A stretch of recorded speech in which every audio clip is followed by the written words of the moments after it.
намайг амгалангийн аян гэрээ гэдэг.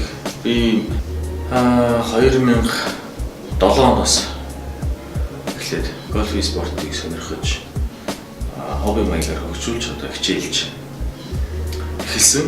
Одоо ингээд 11 дахь жил рүүгээ орж байна.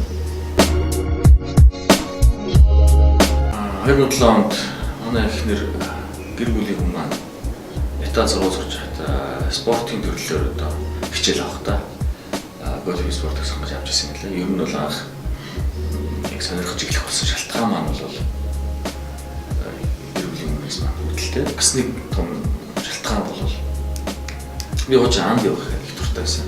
Тэгээд тэр нэг сайхан агаарт алхах, найз нөхдөйгөө нэгтийг ярьж тий агаарт гарах тэр нөхцөл болсон яг энэ гольф спорт.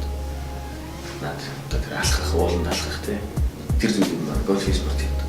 Гоё оновчтойгоор орчин үеийн цаг аюул нөхөж өгсөн чадсан спорт.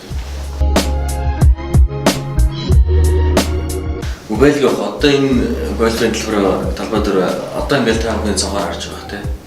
Яасан бүгднийг одоо би зүгээр явдлаар нь мэдэн шүү дээ. Тэр явж байгаа цогт нь свингээр нь би одоо бүгдийг мэдэн тий.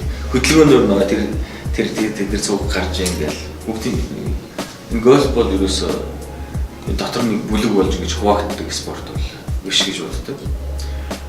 Тэгээд багийн спорт биш ч гэсэн одоо хүний бүх хүчин зүйл нь бүх чадвар чармаалт өөрөөс нь гардаг ч гэсэн гольф бол бүрийн том багаас илүү тийм найз нөхдийн клубийн тийм спорт. Миний бодлоор гэр бүлийн хүмүүс маань хүүхдүүд маань өөрсдөө бас гольф зохиоруудтай яг зөв сурах техникийн хувьд бол гэр бүлийн хүмүүс маань маш сайн техниктэй, маш сайн тоглолт чадвартай. Манай залуучууд багасаа хичээлэх юм бол за нэг 15 жилийн дараа бол дэлхийд одоо яриад орсгосон тийм мундаг тамирчид бол гарч ирэх бол бүрэн боломжтой байсан. Зөвхөн спорт гэдэг талаас нь биш, гольфыг бол аялал жуулчлал гэдэг талаас нь бас харах хэрэгтэй. Энэ гольфыг дараад одоо гольф тур хийгээд дэлхийн одоо маш олон орны одоо гольф сонирхогчид дэлхийгээр аялаад ингээд явж идэг. Тэр талаас нь бас харах юм бол маш хэрэгтэй зүйл. Монгол улсад бол нэг бол гольф спортыг миний бодлохоор их сайхан дэмжих хэрэгтэй. Тэгэхээр спорт